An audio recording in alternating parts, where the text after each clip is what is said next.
ਦੋਸਤੋ, ਜੋ ਅਸੀਂ ਗੈਰ ਰਸਮੀ ਗੱਲਬਾਤ ਕਰ ਰਹੇ ਸੀਗੇ ਇਹ ਪ੍ਰੋਗਰਾਮ ਸਟਾਰਟ ਹੋਣ ਤੋਂ ਪਹਿਲਾਂ, ਉਸੇ ਗੱਲਬਾਤ ਨਾਲ ਸ਼ੁਰੂਆਤ ਕਰਨ ਲੱਗਿਆਂ ਕੋਈ ਰਸਮੀ ਭੂਮਿਕਾ ਨਹੀਂ ਬੰਨਾਂਗੇ। ਮੇਰੇ ਨਾਲ ਦੋ ਵੱਡੀਆਂ ਹਸਤੀਆਂ ਨੇ ਜਰਨਲਿਜ਼ਮ ਦੇ ਖੇਤਰ ਦੀਆਂ, ਸਰਦਾਰ ਹਮੀਰ ਸਿੰਘ ਸੰਪਾਦਕ ਪੰਜਾਬ ਟੈਲੀਵਿਜ਼ਨ ਔਰ ਸਰਦਾਰ ਜਗਤਾਰ ਸਿੰਘ ਇੰਡੀਅਨ ਐਕਸਪ੍ਰੈਸ ਤੋਂ। ਮੈਂ ਸਭ ਤੋਂ ਪਹਿਲਾਂ ਇੱਕ ਰਸਮ ਜ਼ਰੂਰ ਕਰ ਲਾਂ, ਜੀ ਆਇਆਂ ਕਹਿ ਲਾਂ। ਜੀ ਆਇਆਂ ਜੀ। ਥੈਂਕ ਯੂ, ਸ਼ੁਕਰੀਆ ਜੀ। ਪੰਜਾਬ ਦੇ ਗਵਰਨਰ ਆਪਣਾ ਭਾਸ਼ਣ ਦੇ ਕੇ ਚਲੇ ਗਏ ਨੇ। ਵਿਧਾਨ ਸਭਾ ਸੱਜੀ ਹੈ ਸਵੇਰੇ, ਔਰ ਕੁਝ ਗੱਲਾਂ ਜਿਹੜੀਆਂ ਲੀਹ ਤੋਂ ਹਟਵੀਆਂ ਨੇ ਉਹ ਤੁਹਾਡੇ ਨਾਲ ਕਰਦੇ ਆ। ਅਮਨ ਕਾਨੂੰਨ ਦੀ ਸਥਿਤੀ ਜਿਹਦੀ ਕੱਲ ਦਾ ਜ਼ਿਕਰ ਹੋ ਰਿਹਾ, ਉੱਤੇ ਥੋੜੀਆਂ ਜਿਹੀਆਂ ਗੱਲਾਂ ਕਰਨ ਵਾਲੀਆਂ। ਪਰ ਸਭ ਤੋਂ ਪਹਿਲਾਂ ਸਰਦਾਰ ਜਗਤਾਰ ਸਿੰਘ ਜੀ, ਜਿਹੜੀ ਆਪਾਂ ਗੱਲ ਅੱਗੇ ਵਧਾ ਰਹੇ ਸੀ ਕਿ ਅੱਜ ਕੱਲ ਪੰਜਾਬ ਦੀਆਂ ਬੁਨਿਆਦੀ ਮੰਗਾਂ ਤੇ ਚੁੱਪ ਧਾਰ ਲਈ ਜਾਂਦੀ ਹੈ। ਹੁਣ ਜਿਹੜੀਆਂ ਟ੍ਰੈਡੀਸ਼ਨ ਸੀਗੀਆਂ ਉਹ ਪਿੱਛੇ ਰਹਿ ਗਈਆਂ। ਅਸੀਂ ਜਾਂ ਤਾਂ ਬਹੁਤ ਵਿਕਾਸ ਕਰ ਆਏ ਆ, ਜਾਂ ਸਾਡੇ ਮਸਲੇ ਹੁਣ ਉਹ ਮਸਲੇ ਰਹੇ ਹੀ ਨਹੀਂ। ਸਾਡੀ ਰਾਜਧਾਨੀ ਤੋਂ ਲੈ ਕੇ ਪਾਣੀਆਂ ਤੋਂ ਲੈ ਕੇ ਖੁਦ ਮੁਖਤਾਰੀ ਤੋਂ ਲੈ ਕੇ ਕੇਂਦਰ ਦੇ ਵੱਡੇ ਹੁੰਦੇ ਜਾਣ ਨਾਲ, ਕੇਂਦਰੀਕਰਨ ਨਾਲ, ਉਹ ਸਾਰੀਆਂ ਗੱਲਾਂ ਮਾਈਨਸ ਹੋ ਗਈਆਂ। ਗਵਰਨਰ ਦਾ ਭਾਸ਼ਣ ਰਸਮੀ ਹੁੰਦਾ ਹੈ ਤੇ ਹਰ ਬਜਟ ਸੈਸ਼ਨ ਤੋਂ ਪਹਿਲਾਂ ਸਾਲ ਦੇ ਵਿੱਚ ਸ਼ੁਰੂਆਤ ਉਹਦੀ ਗਵਰਨਰ ਦੇ ਭਾਸ਼ਣ ਨਾਲ ਹੁੰਦੀ ਹੈ ਤੇ ਇਹ ਭਾਸ਼ਣ ਕੈਬਨਿਟ ਦੁਆਰਾ ਫਾਈਨਲਾਈਜ਼ ਕੀਤਾ ਜਾਂਦਾ ਹੈ। ਕੇਂਦਰ ਵਿੱਚ ਪ੍ਰੈਜ਼ੀਡੈਂਟ ਦਾ ਐਡਰੈਸ ਹੁੰਦਾ ਹੈ ਤੇ ਉਹ ਵੀ ਕੈਬਨਿਟ ਦੁਆਰਾ ਅਪਰੂਵ ਕੀਤਾ ਹੁੰਦਾ ਹੈ। ਕਿਉਂਕਿ ਇਹ ਕੈਬਨਿਟ ਦੁਆਰਾ ਅਪਰੂਵ ਕੀਤਾ ਹੁੰਦਾ ਹੈ, ਇਸ ਕਰਕੇ ਇਹ ਆਪਣੇ ਆਪ ਦੇ ਵਿੱਚ ਉਸ ਸਰਕਾਰ ਦੀ ਪਾਲਿਸੀ ਸਟੇਟਮੈਂਟ ਹੁੰਦੀ ਹੈ ਤੇ ਇਹ ਇਸ਼ਾਰਾ ਕਰਦੀ ਹੈ ਕਿ ਇਸ ਸਰਕਾਰ ਨੇ ਸਾਲ ਅਗਲੇ ਦੇ ਵਿੱਚ ਕਿੰਨਾ ਲੀਹਾਂ ਤੇ ਅੱਗੇ ਤੁਰਨਾ ਹੈ ਤੇ ਆਪਣੇ ਸੂਬੇ ਜਾਂ ਮੁਲਕ ਨੂੰ ਕਿਸ ਪਾਸੇ ਲੈ ਕੇ ਜਾਣਾ ਹੈ। ਨਾਰਮਲ ਇਹ ਦੇਖਿਆ ਹੁੰਦਾ ਸੀ, ਜਿਹੜਾ ਮੇਰਾ ਤਜਰਬਾ ਲਗਾਤਾਰ ਹੀ ਮੈਂ ਅਸੈਂਬਲੀ ਜੋ ਤੋਂ ਸ਼ੁਰੂ ਕੀਤੀ, ਕਵਰ ਕਰਨੀ 81 ਤੋਂ, ਤੇ ਪਹਿਲੇ 5-6 ਜਿਹੜੇ ਪੇਜ ਹੁੰਦੇ ਸੀ ਪੰਜਾਬ ਦੇ ਗਵਰਨਰ ਦੇ ਭਾਸ਼ਣ ਦੇ, ਉਹਨਾਂ ਵਿੱਚ ਤੁਹਾਨੂੰ ਜਿਹੜਾ ਸਿਆਸੀ ਇਨਪੁਟ ਹੈ ਉਹ ਮਿਲ ਜਾਂਦੀ ਸੀਗੀ ਕਿ ਪੰਜਾਬ ਦੇ ਇਸ਼ੂਜ਼ ਕੀ ਹੈ ਤੇ ਪੰਜਾਬ ਤੇ ਅਸੀਂ ਅੱਗੇ ਕਿਵੇਂ ਉਹਨਾਂ ਇਸ਼ੂਜ਼ ਨੂੰ ਲੈ ਕੇ ਚੱਲਾਂਗੇ। ਮਸਲਨ ਫੈਡਰਲ ਸਟਰਕਚਰ, ਆਟੋਨਮੀ, ਚੰਡੀਗੜ੍ਹ ਦੀ ਟਰਾਂਸਫਰ, ਪਾਣੀਆਂ ਦਾ ਮਸਲਾ, ਇਹ ਭਾਵੇਂ ਰਵਾਇਤੀ ਤੁਸੀਂ ਕਹਿ ਲਓ, ਲੇਕਿਨ ਇਹ ਗਵਰਨਰ ਦੇ ਐਡਰੈਸ ਦਾ ਹਮੇਸ਼ਾ ਹੀ ਪਾਰਟ ਹੁੰਦੇ ਸੀਗੇ। ਅਕਾਲੀ ਲਗਾਤਾਰ ਆਟੋਨਮੀ ਦੀ ਗੱਲ ਕਰਦੇ ਰਹੇ। ਰਾਦਰ ਬਜਟ ਸੈਸ਼ਨ ਦੇ ਵਿੱਚ ਵੀ ਜਦੋਂ ਬਜਟ ਦਾ ਐਡਰੈਸ ਹੁੰਦਾ ਸੀ ਉਹਦੇ ਵਿੱਚ ਵੀ ਅਕਾਲੀਆਂ ਦੀ ਗੱਲ ਆ ਜਾਂਦੀ ਸੀਗੀ, ਲੇਕਿਨ ਮੇਨਲੀ ਇਹ ਫੋਕਸ ਹੁੰਦਾ ਸੀ ਰਾਜਪਾਲ ਦੇ ਭਾਸ਼ਣ ਤੇ। ਹੁਣ ਜਦੋਂ ਦੀ ਇਹ ਆਮ ਆਦਮੀ ਦੀ ਸਰਕਾਰ ਆਈ ਹੈ, ਇਹਦੇ ਆ ਦੂਸਰਾ ਰਾਜਪਾਲ ਦਾ ਐਡਰੈਸ ਹੈ, ਗਵਰਨਰ ਦਾ ਭਾਸ਼ਣ ਹੈ, ਇਹਦੇ ਵਿੱਚ ਪੋਲੀਟੀਕਲ ਕੰਟੈਂਟ ਨਾ ਪਿਛਲੇ ਸਾਲ ਸੀ ਤੇ ਨਾ ਇਸ ਸਾਲ ਹੈ। ਅਸੀਂ ਸ਼ੁਰੂ ਤੋਂ ਹੀ ਇੱਕ ਗੱਲ ਕਹਿੰਦੇ ਹੁੰਦੇ ਆ ਕਿ ਜਿਹੜੀ ਆਮ ਆਦਮੀ ਪਾਰਟੀ ਹੈ ਇਹ ਨਾਨ ਆਈਡੀਓਲੋਜੀਕਲ ਹੈ।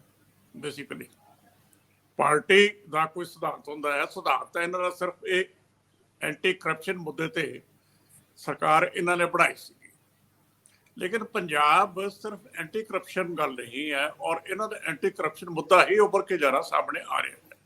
ਪੰਜਾਬ ਦੀਆਂ ਆਪਣੀਆਂ ਸਮੱਸਿਆਵਾਂ ਹੈ ਤੇ ਉਹ ਰਾਜਪਾਲ ਦੇ ਭਾਸ਼ਣ ਦੇ ਵਿੱਚ ਰਿਫਲੈਕਟ ਹੋਣਾ ਚਾਹੀਦਾ ਹੈ। ਕਾਂਗਰਸ ਵੇਲੇ ਵੀ ਰਿਫਲੈਕਟ ਹੁੰਦਾ ਸੀ, ਇਹ ਚੇਂਜ ਹੈ ਜੀ। ਸਰਦਾਰ ਹਮੀਰ ਸਿੰਘ ਜੀ, ਵੈਸੇ ਤਾਂ ਕਿਸੇ ਵੀ ਸੱਤਾ ਤੋਂ ਪਹਿਲਾਂ ਇੱਕ ਸਿਆਸਤ ਹੈ ਤੇ ਸਿਆਸਤ ਦੇ ਪਿੱਛੇ ਇੱਕ ਰਵਾਇਤ ਹੁੰਦੀ ਹੈ। ਠੀਕ ਹੈ, ਆਮ ਆਦਮੀ ਪਾਰਟੀ ਬਿਲਕੁਲ ਨਵੀਂ ਹੈ, ਉਹ ਬਿਲਕੁਲ ਬਦਲਾਅ ਲਈ ਆਈ ਹੈ। ਬਦਲਾਅ ਦੇ ਵਿੱਚ ਪੋਲਿਟਿਕਸ ਉਹ ਕਹਿੰਦੇ ਅਸੀਂ ਕਰਦੇ ਹੀ ਨਹੀਂਗੇ, ਲੇਕਿਨ ਫਿਰ ਵੀ ਜਿਸ ਵੀ ਸੱਤਾ ਨੇ ਅੱਗੇ ਵਧਣਾ ਉਹਦੀਆਂ ਤਰਜੀਹਾਂ ਹੁੰਦੀਆਂ ਤੇ ਉਹਦਾ ਇੱਕ ਸਟੇਟ ਦਾ ਵੀ ਅਤੀਤ ਹੁੰਦਾ, ਦੋਨੇ ਮਿਲ ਕੇ ਹੀ ਚੱਲਦੇ ਆ। ਔਰ ਸ਼ਾਇਦ ਬਦਲਾਅ ਵੀ ਇਸੇ ਨੂੰ ਕਹਿੰਦੇ ਆ ਕਿ ਪੁਰਾਣੇ ਦਾਅਵੇ ਕਰਦੇ ਰਹੇ ਅਸੀਂ ਕਰਾਂਗੇ। ਹੁਣ ਅੱਜ ਜੋ ਹੋਇਆ, ਗਵਰਨਰ ਐਡਰੈਸ ਨੂੰ ਤੁਸੀਂ ਨੀਝ ਲਾ ਕੇ ਸੁਣਿਆ, ਕਈ ਨੁਕਤੇ ਤੁਹਾਡੇ ਧਿਆਨ ਚ ਆਏ ਹੋਣਗੇ। ਜੇਕਰ ਜੋ ਕਿਹੜਿਆ ਕਿੱਥੇ ਕਿ ਜਾ ਕੇ ਟਕਰਾਅ ਵੀ ਦਿਸਿਆ ਕਿ ਗਵਰਨਰ ਨੇ 2-3 ਮਹੀਨੇ ਪਹਿਲਾਂ ਤੋਂ ਜਿਹੜਾ ਇੱਕ ਆਪਸੀ ਲੜਾਈ ਝਗੜਾ ਹੈ, ਦਵੰਦ ਹੈ, ਇੱਕ ਲੋਕਣ ਮੀਚੀ ਹੈ, ਉਹਦਾ ਵੀ ਕੋਈ ਇਸ਼ਾਰਾ ਦਿੱਤਾ, ਉਹਦਾ ਇਜ਼ਹਾਰ ਹੋਇਆ। ਇਹ ਲੜਾਈ ਅੱਗੇ ਵਧੂਗੀ ਜਾਂ ਇਹ ਠੱਪ ਹੋ ਗਈ? ਵੈਸੇ ਤਾਂ ਮੰਨਿਆ ਜਾਂਦਾ ਹੈ ਕਿ ਜੋ ਕਾਉਂਸਲ ਆਫ ਮਿਨਿਸਟਰਸ ਦੀ 8 ਤੇ ਐਡਵਾਈਸ ਉੱਤੇ ਕੰਮ ਕਰਨਾ ਹੁੰਦਾ, ਉਦੋਂ ਸੁਪਰੀਮ ਕੋਰਟ ਨੇ ਵੀ ਕਿਹਾ ਕਿ ਤੁਸੀਂ ਬਾਹਰ ਨਹੀਂ ਜਾ ਸਕਦੇ, ਪਾਬੰਦ ਹੋ।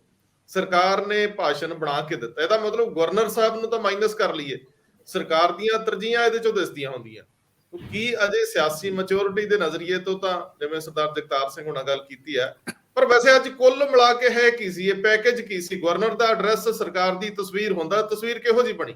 ਵੈਸੇ ਤਾਂ ਜਿਹੜਾ ਰਵਾਇਤੀ ਰੂਪ ਦੇ ਵਿੱਚ ਆਉਂਦਾ, ਗਵਰਨਰ ਉਹ ਭਾਸ਼ਣ ਪੜ੍ਹਦੇ ਨੇ ਜਿਹੜਾ ਵੀ ਗਵਰਨਮੈਂਟ ਨੇ ਦਿੱਤਾ ਹੁੰਦਾ, ਜਿਹੜਾ ਕੈਬਨਿਟ ਨੇ ਅਪਰੂਵ ਕੀਤਾ ਹੁੰਦਾ, ਔਰ ਇਹ ਬੜੀ ਵਾਰ ਹੋਇਆ, ਪਹਿਲੀ ਵਾਰ ਨਹੀਂ ਹੋਇਆ। ਕੋਈ ਵਾਕਆਊਟ ਹੋ ਜਾਏ, ਵਿਰੋਧੀ ਧਿਰ ਨਾਅਰੇਬਾਜ਼ੀ ਕਰਦੇ ਜਾਂ ਈਵਨ ਉਹਨੂੰ ਸਰਕਾਰ ਦਾ ਭਾਸ਼ਣ ਕਹਿ ਕੇ ਪਾੜਦੇ ਵੀ ਐਵੇਂ ਗਵਰਨਰ ਤੋਂ ਕਰਾਇਆ, ਬਾਈਕਾਟ ਕਰਦੇ, ਇਹ ਆਮ ਰੁਟੀਨ ਰਹੀ ਹੈ, ਬੜੀ ਵਾਰ ਹੋਇਆ ਇਹ। ਪਰ ਐਤਕੀ ਜਿਹੜਾ ਇੱਕ ਵੱਖਰਾ ਚੀਜ਼ਾਂ ਹੋਈਆਂ ਨੇ, ਇਹ ਤੋਂ ਪਹਿਲਾਂ ਵੀ ਜਿਹੜੀਆਂ ਵਖਰੇਵਾਂ ਹੈ, ਉਹ ਬਹੁਤ ਵੱਡਾ ਇੱਕ ਹੈ ਕਿ ਜਦੋਂ ਹੀ ਗਵਰਨਰ ਨੇ ਭਾਸ਼ਣ ਸ਼ੁਰੂ ਕੀਤਾ ਪੜ੍ਹਨਾ, ਤੇ ਉਦੋਂ ਪ੍ਰਿੰਸੀਪਲਾਂ ਦਾ ਮੁੱਦਾ ਆਇਆ। ਕੁਦਰਤੀ ਇੱਕ ਤਾਂ ਉਹ ਪਹਿਲਾਂ ਪ੍ਰਿੰਸੀਪਲ ਆ ਗਏ, ਅੱਜ ਵੀ ਚੀਫ ਮਿਨਿਸਟਰ ਨਵੇਂ ਪ੍ਰਿੰਸੀਪਲਾਂ ਨੂੰ ਸਿੰਗਾਪੁਰ ਨੂੰ ਤੋਰ ਕੇ ਆਏ ਨੇ। ਉਦੋਂ ਪਹਿਲਾਂ ਮਤਲਬ ਇਸ ਵਿਧਾਨ ਸਭਾ ਦੇ ਸੈਸ਼ਨ ਦੇ ਜਾਣ ਤੋਂ ਪਹਿਲਾਂ ਨਵੇਂ ਪ੍ਰਿੰਸੀਪਲਾਂ ਨੂੰ ਤੋਰ ਕੇ ਆਏ ਨੇ। ਤਾਂ ਲੀਡਰ ਆਫ ਆਪੋਜੀਸ਼ਨ ਦੇ ਤੌਰ ਤੇ ਪ੍ਰਤਾਪ ਸਿੰਘ ਬਾਜਵਾ ਇਹ ਮੁੱਦਾ ਉਠਾਉਂਦੇ ਨੇ ਕਿ ਗਵਰਨਰ ਸਾਹਿਬ ਪਹਿਲਾਂ ਇਹ ਦੱਸੋ ਕਿ ਜਿਹੜੇ 5 ਨੁਕਤੇ ਤੁਸੀਂ ਚਿੱਠੀਆਂ ਰਾਹੀਂ ਸਰਕਾਰ ਤੋਂ ਪੁੱਛੇ ਸੀ, ਉਹਦਾ ਜਵਾਬ ਤੁਹਾਨੂੰ ਮਿਲ ਗਿਆ? ਜੇ ਤੁਹਾਨੂੰ ਜਵਾਬ ਮਿਲ ਗਿਆ, ਤੁਸੀਂ ਉਸ ਹੈਸੀਅਤ 'ਚ ਕਹਿਣਾ ਚਾਹੁੰਦੇ ਹੋ, ਜਾਂ ਘੱਟੋ ਘੱਟ ਅੱਜ ਹੀ, ਕਿਉਂਕਿ ਸੈਸ਼ਨ ਜੁੜਿਆ, ਚੀਫ ਮਿਨਿਸਟਰ ਉੱਠ ਕੇ ਅੱਜ ਕਹਿ ਦੇਣ ਕਿ ਅਸੀਂ ਜਵਾਬ ਦੇਵਾਂਗੇ, ਅਸੀਂ ਤੁਹਾਨੂੰ ਗਵਰਨਰ ਮੰਨਦੇ ਹਾਂ, ਅਸੀਂ ਤੁਹਾਡੀ ਸੰਵਿਧਾਨਕ ਪੋਸਟ ਨੂੰ ਪ੍ਰਵਾਨ ਕਰਦੇ ਹਾਂ, ਚੀਫ ਮਿਨਿਸਟਰ ਨੂੰ ਉੱਠ ਕੇ ਕਹਿਣਾ ਚਾਹੀਦਾ। ਚੀਫ ਮਿਨਿਸਟਰ ਤੇ ਨਹੀਂ ਕਿਹਾ, ਗਵਰਨਰ ਸਾਹਿਬ ਭਾਸ਼ਣ ਛੱਡ ਦਿੰਦੇ ਨੇ ਵਿੱਚ। ਉਹ ਜਿਵੇਂ ਸਪੀਕਰ ਦਾ ਰੋਲ ਹੁੰਦਾ, ਉਹ ਕਹਿੰਦੇ ਮੇਰੀ ਸੁਣੋ, ਮੇਰੀ ਸੁਣੋ। ਉਹ ਕਹਿੰਦੇ ਮੇਰੀ ਇਹ ਸੁਣੋ ਕਿ ਮੈਂ ਹੁਣ, ਮੈਨੂੰ ਇਹਨਾਂ ਨੇ ਇਨਸਿਸਟ ਕੀਤਾ, ਇਹ ਕਿਹਾ ਉਹਨਾਂ ਨੇ, ਇਹਨਾਂ ਨੇ ਮੈਨੂੰ ਇਨਸਿਸਟ ਕੀਤਾ ਕਿ ਮੈਂ ਮਾਈ ਗਵਰਨਮੈਂਟ ਕਹਾਂ, ਤੇ ਮੈਂ ਮਾਈ ਗਵਰਨਮੈਂਟ ਕਹਿ ਰਿਹਾ, ਮੇਰੀ ਸਰਕਾਰ ਕਹਿ ਰਿਹਾ, ਇਹਦਾ ਮਤਲਬ ਹੁਣ ਮੈਨੂੰ ਇਹ ਜਵਾਬ ਵੀ ਦੇਣਗੇ। ਮੈਨੂੰ ਪੂਰਾ ਕੌਨਫੀਡੈਂਸ ਹੈ, ਮੈਨੂੰ ਪੂਰਾ ਭਰੋਸਾ ਹੈ ਕਿ ਮੈਨੂੰ ਜਵਾਬ ਵੀ ਦੇਣਗੇ। ਇਹ ਦੋ ਗੱਲਾਂ ਇਹ ਸਾਬਤ ਕਰਦੀਆਂ ਨੇ। ਇੱਕ ਤਾਂ ਜਵਾਬ ਅਜੇ ਤੱਕ ਨਹੀਂ ਮਿਲਿਆ 5 ਚੀਜ਼ਾਂ ਦਾ ਜਿਹੜੀਆਂ ਵੀ ਸੀ।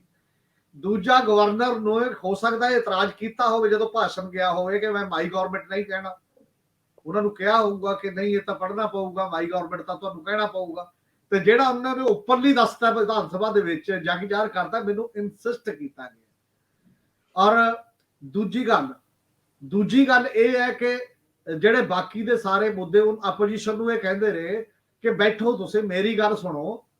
ਅੱਛਾ, ਹੁਣ ਤੋਂ ਬਾਅਦ ਤੁਹਾਡੇ ਕੋਲ ਸਮਾਂ ਹੋਏਗਾ, ਇਹਦੇ ਤੇ ਜੋ ਮਰਜ਼ੀ ਪੁੱਛਿਓ, ਜਿੰਨੀ ਮਰਜ਼ੀ ਡਿਬੇਟ ਕਰਿਓ, ਇਹ ਸਾਰਾ ਤੁਹਾਡੇ ਕੋਲ ਖੁੱਲਾ ਸਮਾਂ ਹੋਏਗਾ। ਕੱਲਾ ਇੰਨਾ ਹੀ ਨਹੀਂ ਕਿਹਾ, ਫਿਰ ਇੰਨੇ ਨੂੰ ਉਹ ਵਾਕਆਊਟ ਕਰ ਗਏ, ਮਤਲਬ ਕਾਂਗਰਸੀ ਵਾਕਆਊਟ ਕਰ ਗਏ। ਉਸ ਤੋਂ ਬਾਅਦ ਗਵਰਨਰ ਸਾਹਿਬ ਨੇ ਪੜ੍ਹਿਆ, ਪੜ੍ਹਨ ਤੋਂ ਬਾਅਦ ਫਿਰ ਰੱਖ ਕੇ, ਜਦੋਂ ਬੰਦ ਕਰਨ ਦੇ ਨੇੜੇ ਤੇੜੇ ਜਾਂਦੇ ਨੇ, ਫਿਰ ਉਹਨਾਂ ਨੇ ਰੱਖਤਾ ਭਾਸ਼ਣ ਰੱਖ ਕੇ। ਉਹ ਫਿਰ ਉਦੋਂ ਬਾਅਦ ਇਹ ਕਹਿ ਰਹੇ ਨੇ ਕਿ ਮੈਨੂੰ ਹਰ ਹੱਕ ਹਾਸਲ ਹੈ ਵੱਡਾ ਹੋਣ ਦੇ ਨਾਤੇ ਤੁਹਾਨੂੰ ਸਲਾਹ ਦੇਣ ਦਾ। ਤੁਹਾਡੀ ਇਹ ਜ਼ਿੰਮੇਵਾਰੀ ਵੀ ਹੈ ਕਿ ਤੁਸੀਂ ਮੇਰੀ ਹਰ ਸਲਾਹ ਮੰਨੋ। ਤੇ ਨਾਲ ਦੀ ਨਾਲ, ਔਰ ਉਹ ਕਹਿੰਦੇ ਮੈਂ ਇਸ ਲਈ ਇਹ ਸਾਰੀਆਂ ਸਲਾਹਾਂ ਵੀ ਤੁਹਾਨੂੰ ਦਿੰਦਾ। ਉਹ ਸਲਾਹ ਕੀ ਹੈ? ਸਭ ਤੋਂ ਬੜੀ ਸਲਾਹ ਇਹ ਹੈ, ਕਹਿੰਦੇ ਕਿ ਪ੍ਰਸ਼ਾਸਨਿਕ ਤਰੀਕੇ 'ਚ, ਸਰਕਾਰ ਚਲਾਉਣ ਦੇ ਤਰੀਕੇ 'ਚ, ਜਨਤਕ ਖੇਤਰ 'ਚ ਇਕੱਲਾ ਨਹੀਂ, ਨਿੱਜੀ ਖੇਤਰ 'ਚ ਵੀ ਪਾਰਦਰਸ਼ਤਾ ਹੋਣੀ ਚਾਹੀਦੀ ਹੈ, ਟਰਾਂਸਪੇਰੈਂਸੀ ਹੋਣੀ ਚਾਹੀਦੀ ਹੈ। ਤੁਹਾਨੂੰ ਕੋਈ ਬੁਰੀ ਆਦਤ ਹੈ, ਉਹ ਵੀ ਲੋਕਾਂ ਦੇ ਸਾਹਮਣੇ ਆਉਣ ਦਿਓ, ਉਹਨੂੰ ਛੁਪਾਓ ਨਾ।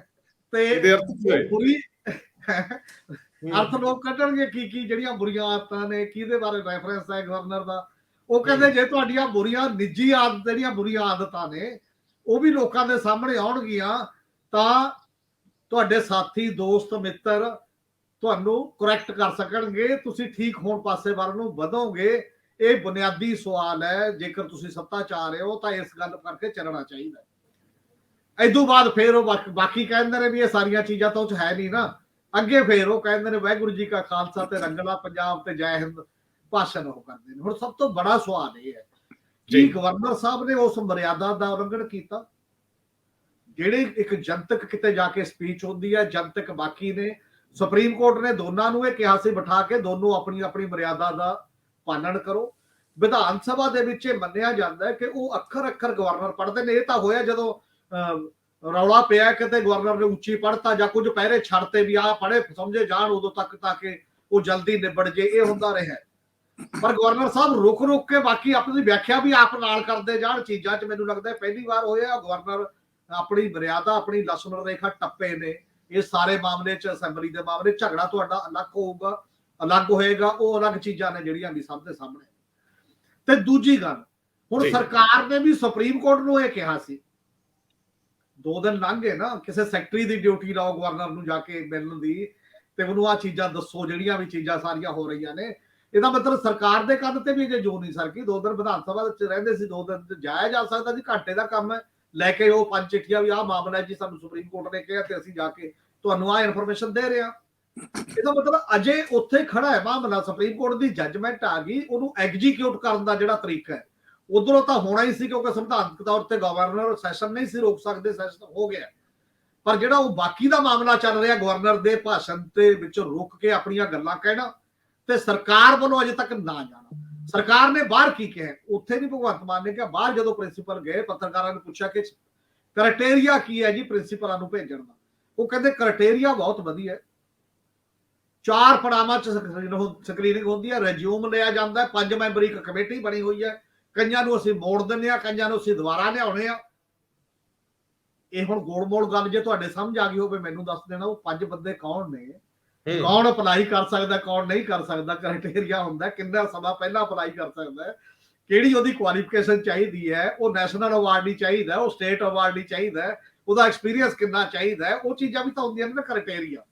ਨਾ ਉਹਨਾਂ ਨੇ ਨਾਂ ਦੱਸੇ 5 ਮੈਂਬਰ ਕੌਣ ਨੇ, ਨਾ ਇਹ ਦੱਸਿਆ ਜੇ ਧੱਕਾ ਹੋ ਜੇ ਅਪਲਾਈ ਕਿੱਥੇ ਕਰਨਾ, ਮੰਨ ਲਓ ਦੂਜਾ ਬੰਦਾ ਕਹਿੰਦਾ ਮੇਰਾ ਇਹ ਕੀ ਕਰਨਾ, ਇਸ ਲਈ ਉਹ ਇੰਨਾ ਅਖਬਾਰ ਦੱਸਦਾ ਹੈ। ਅਜੇ ਤੱਕ ਗਵਰਨਰ ਸਾਹਿਬ ਨੇ ਦੱਸਿਆ ਇੰਨਾ ਵੀ, ਉਹਨਾਂ ਨੇ 3 ਕਰੋੜ ਲੋਕਾਂ ਨੂੰ ਜ਼ਰੂਰ ਦੱਸਤਾ ਅੱਜ, ਮਤਲਬ ਜਿਹੜਾ ਉਹਨਾਂ ਦਾ ਇੱਕ ਐਟੀਟਿਊਡ ਸੀ, ਮਤਲਬ ਵਿਵਹਾਰ ਉਸੇ ਤਰਫ ਨੂੰ ਜਾਂਦਾ ਨਜ਼ਰ ਆ ਰਿਹਾ ਹਜੇ, ਜਿਹੜੇ ਵੀ ਇਹ ਚੀਜ਼ਾਂ ਹੈਗੀਆਂ ਨੇ ਦੋਨੇ ਪੱਖ। ਜਿਹੜਾ ਸਵਾਲ ਤੁਸੀਂ ਪਹਿਲਾਂ ਉਠਾ ਰਹੇ ਹੋ ਨਾ, ਦਰਅਸਲ ਮਨ ਤੇ ਇਹਨਾਂ ਦਾ ਹੋਊਗਾ ਕਿ ਅਸੀਂ ਆਪਣੇ ਕਿਸੇ ਸੈਕਟਰੀ ਨੂੰ, ਮੰਨ ਲਓ ਜੰਜੂਆ ਸਾਹਿਬ ਜਾਂ ਏਵੇ ਨੂੰ ਪ੍ਰਸ਼ਾਦ ਜਾ ਕੇ ਦੱਸ ਹੁਣ ਗੱਲ ਕਿੰਨੀ ਕੁ ਹੈ, ਪਰ ਜਿਹੜੇ ਮੁੱਦੇ ਉਠਾਏ ਨੇ ਉਹਨਾਂ ਤੇ ਦੱਸਣ ਲੱਗਿਆ, ਮੰਨ ਲਓ ਹੁਣ ਨਵਲ ਅਗਰਵਾਲ ਉਹਨਾਂ ਮੀਟਿੰਗਾਂ ਦੇ ਵਿੱਚ ਕਿਵੇਂ ਬਹਿੰਦੇ ਆ ਜਿਨ੍ਹਾਂ ਦੇ ਵਿੱਚ ਬਾਹਰੀ ਬੰਦਾ ਸੰਭਵ ਨਹੀਂ। ਇਹ ਸਵਾਲ ਦਾ ਜਵਾਬ ਕੀ ਦਿੱਤਾ ਜਾਵੇ? ਮਤਲਬ ਇਹ ਸਵਾਲ ਦਾ ਜਵਾਬ ਦਿਓਗੇ ਇਹਦਾ ਮਤਲਬ ਫਸ ਜਾਓਗੇ, ਤੇ ਜੇ ਕਿਉਂਕਿ ਗਵਰਨਰ ਨੇ ਚਿੱਠੀ ਲਿਖਤ ਵਿੱਚ ਦਿੱਤੀ ਹੈ ਤੇ ਲਿਖਤ ਵਿੱਚ ਜਵਾਬ, ਤੇ ਫਿਰ ਮੁੜ ਕੇ ਉਸ ਤੋਂ ਬਾਅਦ ਅਗਲਾ ਹਰ ਜਵਾਬ ਦੇ ਵਿੱਚ ਅਗਲਾ ਸਵਾਲ ਪਿਆ, ਤੇ ਮੈਨੂੰ ਲੱਗਦਾ ਕਿ ਇਹ ਕਾਫੀ ਵਕਤ ਲੈਣ ਵਾਲੀ ਚੀਜ਼ ਸੀ। ਪਰ ਉਂਝ ਗਵਰਨਰ ਸਾਹਿਬ ਕੋਲ ਮੁੱਖ ਮੰਤਰੀ ਇੱਕ ਦਿਨ ਪਹਿਲਾਂ ਜਾ ਸਕਦੇ ਸੀ ਜਾਂ ਆਪਣਾ ਦੂਤ ਭੇਜ ਕੇ ਮਨਮੁਟਾਵ ਦੂਰ ਹੋ ਸਕਦੇ ਹੁੰਦੇ ਆ। ਮੈਨੂੰ ਲੱਗਦਾ ਇਹ ਪੋਲੀਟੀਕਲ ਜਿਹੜਾ ਖੱਪਾ, ਇਹ ਗੈਪ ਆ, ਇਹਨੂੰ ਭਰਨ ਲਈ ਤਰੱਦਦ ਕਰਨ ਦੀ ਲੋੜ ਆ, ਇੱਕ ਬਿਹਤਰ ਸਲਾਹਕਾਰਾਂ ਦੀ ਉਹਨਾਂ ਨੂੰ ਟੀਮ ਦੀ ਲੋੜ ਆ। ਪਰ ਅਸੀਂ ਕੌਣ ਹੁੰਨੇ ਇਹੋ ਜਿਹੀਆਂ ਸਲਾਹਾਂ ਦੇਣ ਵਾਲੇ? ਸਰਦਾਰ ਜਗਤਾਰ ਸਿੰਘ ਜੀ, ਤੁਸੀਂ ਸੁਣਿਆ ਸਰਦਾਰ ਹਮੀਰ ਸਿੰਘ ਜੀ ਨੂੰ, ਔਰ ਜੋ ਇਹ ਦੱਸ ਰਹੇ ਅੰਦਰ ਦਾ ਦ੍ਰਿਸ਼, ਇਹਦੇ ਤੋਂ ਤੁਸੀਂ ਕੀ ਸਮਝਦੇ ਹੋ? ਗਵਰਨਰ ਨੇ ਆਪਣੀ ਮਰਿਆਦਾ ਉਲੰਘੀ ਆ ਜਾਂ ਉਹਨਾਂ ਨੇ ਸੰਵਿਧਾਨਕ ਤੌਰ ਤੇ ਜਿਸ ਕੰਮ ਲਈ ਉਹ ਪਾਬੰਦ ਨੇ ਉਹ ਨਹੀਂ ਕੀਤਾ? ਦੂਜੀ ਗੱਲ, ਜੇ ਉਹ ਸਰਕਾਰ ਨੂੰ ਕੁਝ ਕਹਿ ਰਹੇ ਨੇ ਇਹਦਾ ਮਤਲਬ ਅਜੇ ਆਪਸੀ ਡਿਫਰੈਂਸਸ ਕਾਇਮ ਨੇ, ਤੇ ਤੀਜੀ ਗੱਲ, ਜੇ ਉਹ ਕੋਈ ਨਿੱਜੀ ਦੂਰ ਕਰਨ ਲਈ ਖਾਮੀਆਂ ਕਹਿ ਰਹੇ ਨੇ ਤੇ ਇਹਦਾ ਮਤਲਬ ਹੈ ਕਿ ਉਹ ਖਾਮੀਆਂ ਸਰਕਾਰ ਦੇ ਵੱਡੇ ਬੰਦਿਆਂ 'ਚ ਹੀ ਹੋਣਗੀਆਂ। ਇਹਨਾਂ ਸਾਰੀਆਂ ਚੀਜ਼ਾਂ ਨੂੰ ਇੱਕ ਵਾਰੀ ਤੁਸੀਂ ਸਮਝਿਆ ਕਿਵੇਂ, ਉਹ ਸਮਝਾਓ ਸਾਨੂੰ। ਪੰਜਾਬ ਦੇ ਵਿੱਚ ਗਵਰਨਰ ਤੇ ਚੀਫ ਮਿਨਿਸਟਰ ਦੀ ਕਨਫਰੰਟੇਸ਼ਨ ਪਹਿਲੀ ਵਾਰੀ ਦੇਖਣ ਨੂੰ ਮਿਲ ਰਹੀ ਹੈ, ਤੇ ਉਹਦੇ ਕਰਕੇ ਇਹ ਨਵੀਆਂ ਰਵਾਇਤਾਂ ਪੈ ਰਹੀਆਂ।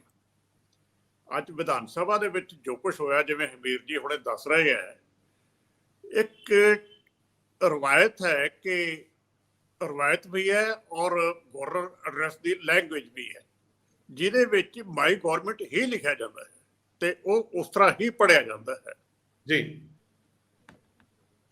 ਰਾਸ਼ਟਰਪਤੀ ਦਾ ਭਾਸ਼ਣ ਵੀ ਇਸੇ ਲੈਂਗੁਏਜ ਦੇ ਵਿੱਚ ਹੀ ਹੁੰਦਾ ਹੈ। ਸੋ ਮਾਈ ਗਵਰਨਮੈਂਟ ਕਹਿਣਾ ਪੈਂਦਾ ਹੈ, ਕੋਈ ਕੰਟਰਾਡਿਕਸ਼ਨ ਹੋਵੇ ਜਾਂ ਨਾ ਹੋਵੇ।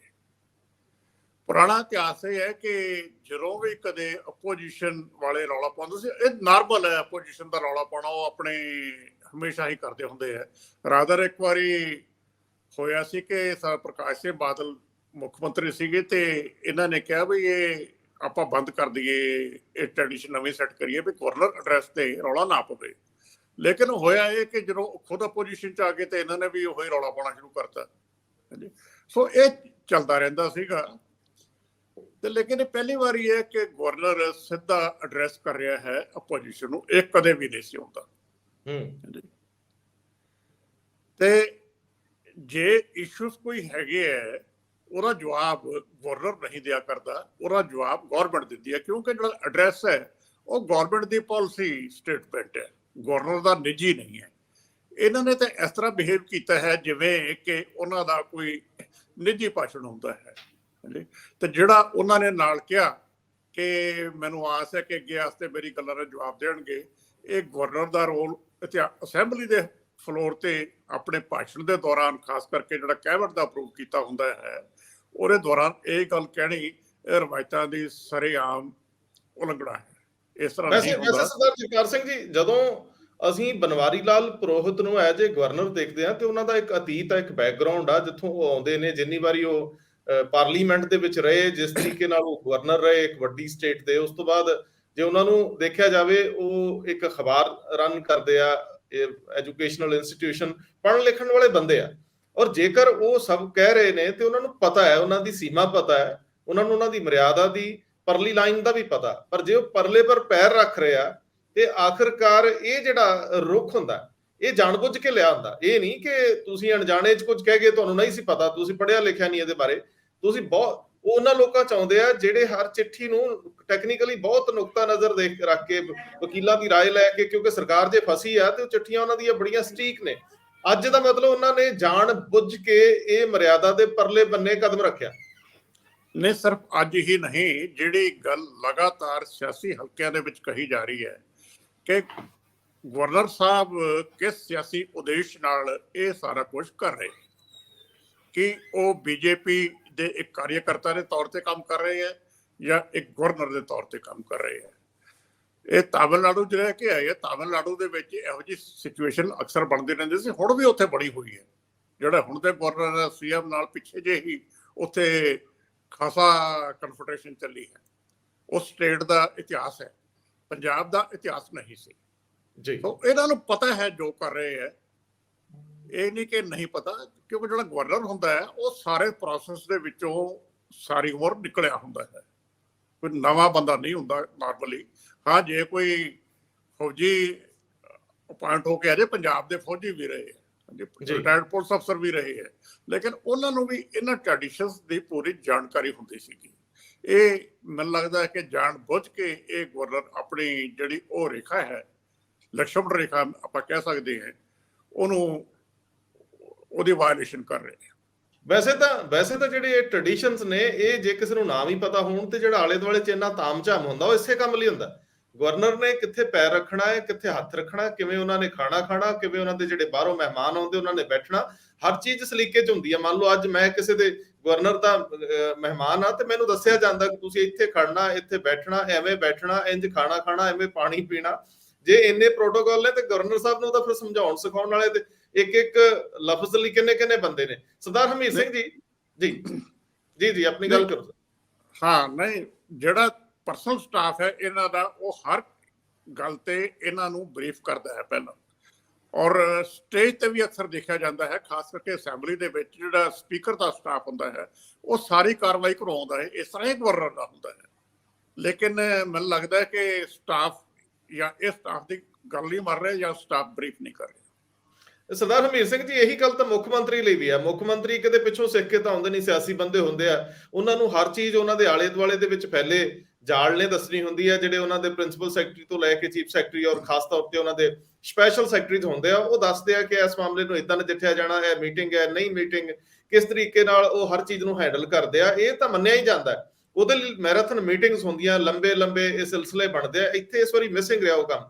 ਅਸੀਂ ਉੱਥੇ ਆਉਂਦੇ ਆ, ਪਰ ਮੇਰਾ ਪਹਿਲਾ ਸਵਾਲ ਉੱਥੇ ਖੜਾ ਹੈ ਕਿ ਗਵਰਨਰ ਨੇ ਜਿਹੜੇ ਸ਼ਬਦ ਆਪਣੀ ਸਪੀਚ ਤੋਂ ਬਾਹਰ ਕਹੇ ਨੇ, ਕਿ ਇਹ ਵਿਧਾਨ ਸਭਾ ਦੇ ਰਿਕਾਰਡ ਦਾ ਹਿੱਸਾ ਹੋਣਗੇ?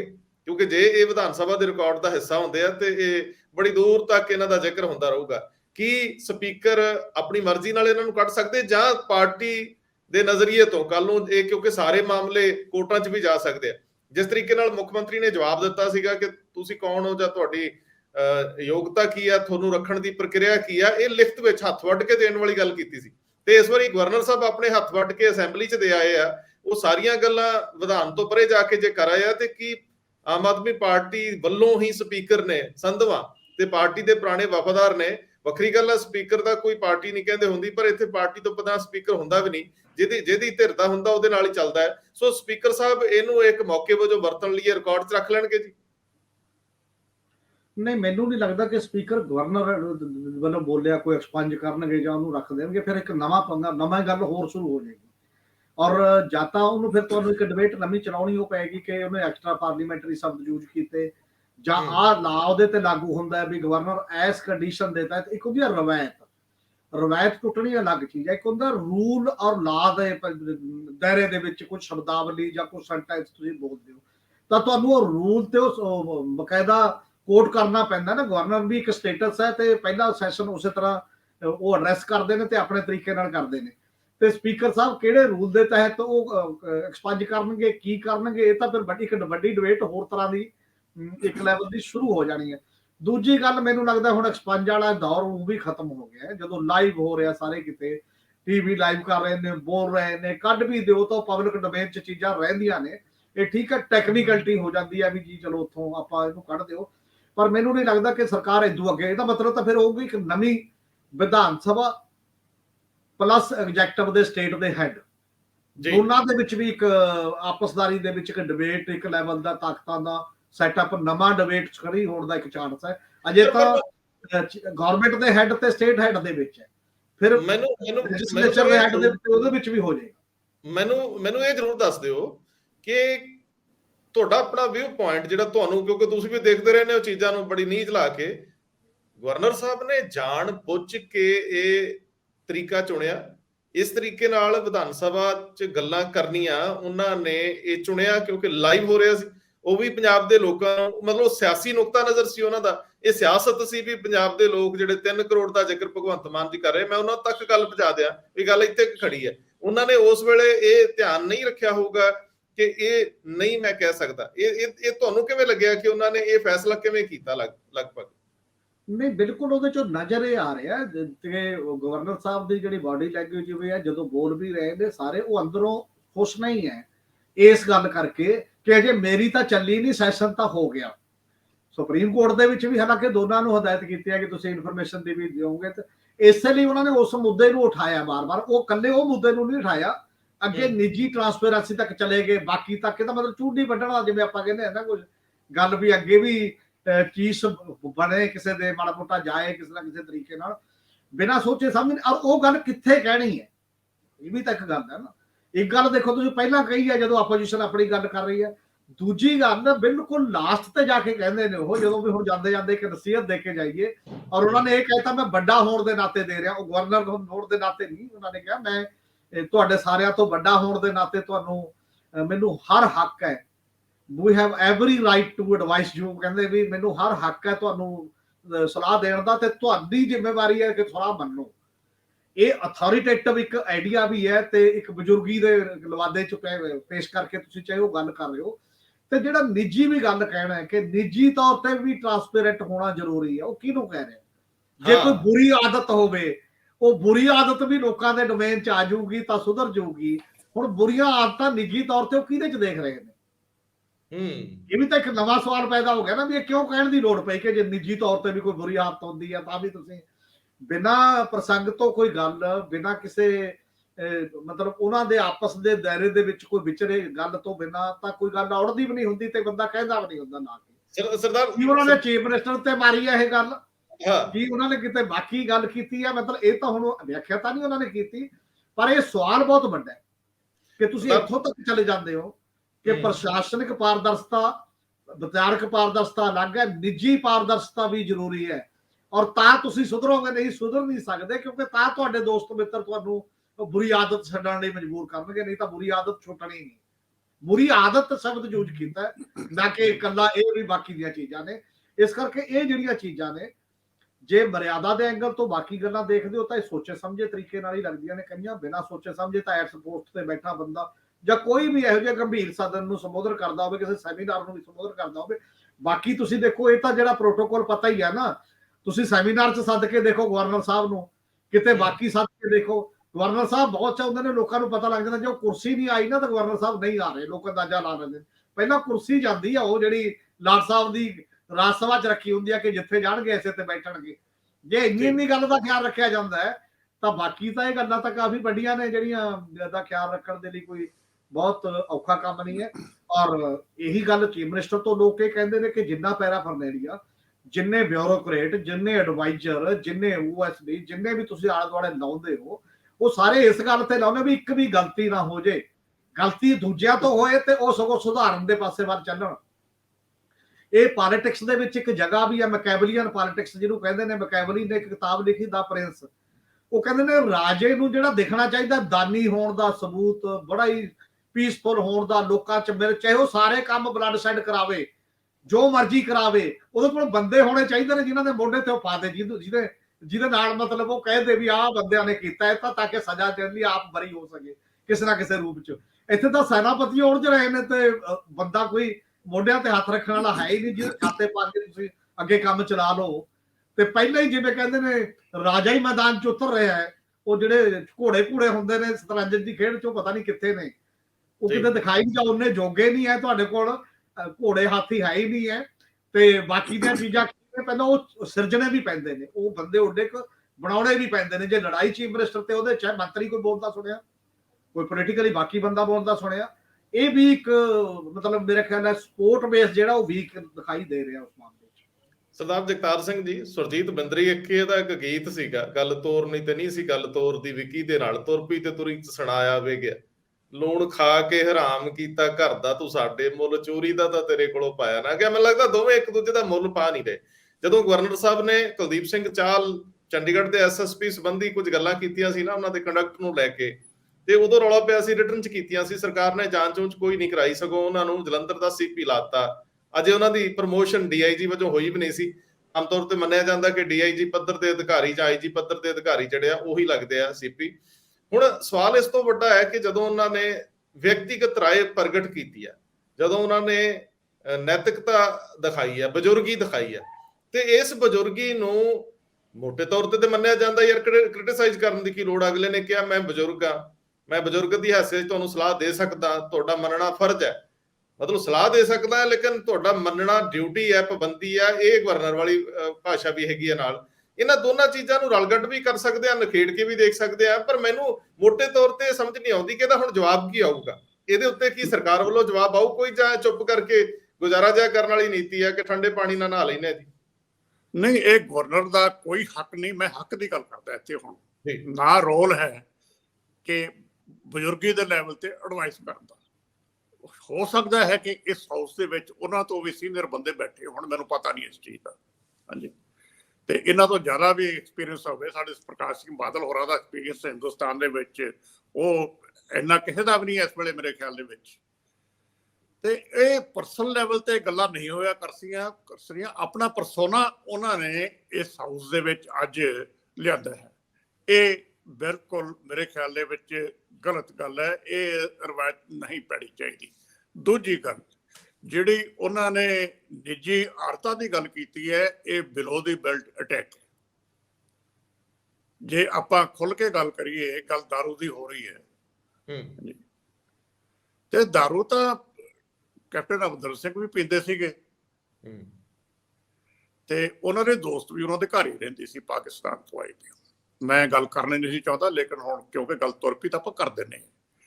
ਤੇ ਪ੍ਰੋਹਿਤ ਜੀ ਨੂੰ ਪਤਾ ਹੋਣਾ ਚਾਹੀਦਾ ਹੈ, ਮੇਰੇ ਖਿਆਲ 'ਚ ਪਤਾ ਹੀ ਹੋਵੇਗਾ ਕਿ ਅਟਲ ਬਿਹਾਰੀ ਵਾਜਪਾਈ ਵੀ ਕਦੇ ਕਦੇ ਪੈਗ ਲਾ ਲੈਂਦੇ ਸੀਗੇ। ਤੇ ਇਹ ਨਾਰਮਲ ਜਿਹੀ ਗੱਲਾਂ ਹੁੰਦੀਆਂ। ਇਹਨਾਂ ਗੱਲਾਂ ਨੂੰ ਲੈ ਕੇ ਇਹ ਵੀ ਕਿਸੇ ਦਾ ਕੋਈ ਕਦੇ ਕੋਈ ਪੈਗ ਵੱਧ ਲੱਗ ਜਾ, ਆਪਾਂ ਪਰਸਨਲ ਐਕਸਪੀਰੀਅੰਸ ਦਾ ਸਾਰਾ ਕੋਈ ਨਾਰਮਲ ਜਿਹੀ ਗੱਲ ਹੈਗੀ, ਐਸੇ ਕੋਈ ਗੱਲ ਨਹੀਂ। ਇਹਨਾਂ ਗੱਲਾਂ ਤੇ ਅਟੈਕ ਕਰਨਾ ਉਹ ਗੱਲ ਵੱਖਰੀ ਹੈਗੀ ਹੈ। ਹਾਂਜੀ, ਲੇਕਿਨ ਇਸ਼ੂ ਬਨਵਾਰੀ ਲਾਲ ਪੁਰੋਹਿਤ ਵਰਸਸ ਭਗਵੰਤ ਮਾਨ ਨਹੀਂ ਹੈ। ਇਸ਼ੂ ਹੈ ਕਿ ਸੀਐਮ ਤੇ ਗਵਰਨਰ ਕੀ ਉਹਨਾਂ ਜਿਹੜੇ ਅਹੁਦੇ ਹੈ ਇਹਨਾਂ ਦੀ ਮਰਿਆਦਾ ਮੇਨਟੇਨ ਰਹਿੰਦੀ ਹੈ ਕਿ ਨਹੀਂ ਰਹਿੰਦੀ। ਉਹ ਮਰਿਆਦਾ ਮੇਨਟੇਨ ਕਰਨੀ ਚਾਹੀਦੀ ਹੈ। ਉੱਥੇ ਇਹਨਾਂ ਨੇ ਗਲਤੀ ਕੀਤੀ ਹੈ ਤੇ ਮੇਰੇ ਖਿਆਲ 'ਚ ਇਹਨਾਂ ਨੂੰ ਇੱਕ ਪਾਰਟੀ ਦੇ ਵਰਕਰ ਦੇ ਤੌਰ ਤੇ ਇਸ ਤਰ੍ਹਾਂ ਬਿਹੇਵ ਨਹੀਂ ਕਰਨਾ ਚਾਹੀਦਾ। ਹਾਂ, ਗਲਤੀਆਂ ਭਗਵੰਤ ਮਾਨ ਦੇ ਵੀ ਹੋਣਗੀਆਂ, 100 ਗਲਤੀਆਂ ਹੋਣਗੀਆਂ। ਏਜੰਡਾ ਆਪਣਾ ਲਾਗੂ ਨਹੀਂ ਕਰ ਰਿਹਾ, ਸਾਰੇ ਗੱਲ ਵੱਖਰੀ ਹੈਗੀ ਹੈ। ਲੇਕਿਨ ਉਹ ਭਗਵੰਤ ਆਪਣੇ ਬਨਵਾਰੀ ਲਾਲ ਪੁਰੋਹਿਤ ਦਾ ਰੋਲ ਨਹੀਂ ਹੈ ਉਹਦੇ ਵਿੱਚ ਇੱਥੇ ਐਡਵਾਈਸ ਕਰਨ ਦਾ। ਹਾਂ, ਰਾਜ ਭਵਨ ਬੈਠ ਕੇ ਜਦੋਂ ਉਹਨਾਂ ਦੇ ਨਾਲ ਕਿਤੇ ਮੀਟਿੰਗ ਹੋਵੇ, ਭਾਵੇਂ ਫਾਰਮਲ ਹੋਵੇ ਜਾਂ ਇਨਫਾਰਮਲ ਹੋਵੇ, ਉੱਥੇ ਇਹ ਗੱਲਾਂ ਹੋਣ ਤੇ ਉੱਥੇ ਕਿਸੇ ਨੂੰ ਕੋਈ ਆਬਜੈਕਸ਼ਨ ਨਹੀਂ ਹੋ ਸਕਦਾ। ਲੇਕਿਨ ਫਲੋਰ ਆਫ ਦੀ ਹਾਊਸ ਜਦੋਂ ਉਹ ਸਰਕਾਰ ਦੁਆਰਾ ਤਿਆਰ ਕੀਤਾ ਆਪਣਾ ਭਾਸ਼ਣ ਪੜ੍ਹ ਰਹੇ ਹੈ, ਉਹਦੇ 'ਚ ਇਹ ਵਾਇਲੇਸ਼ਨ ਨਹੀਂ ਹੋਣੀ ਚਾਹੀਦੀ।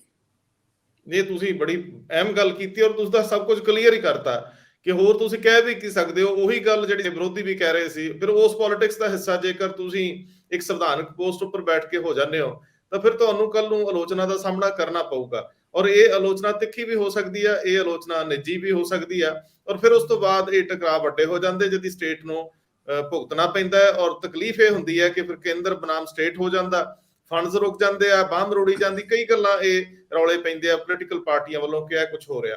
ਵਿਰੋਧੀ ਧਿਰਾਂ ਦੇ ਰੋਲ ਨੂੰ ਵੀ ਬਹੁਤ ਸਕਾਰਾਤਮਕ ਨਹੀਂ ਦੇਖਿਆ ਜਾ ਰਿਹਾ।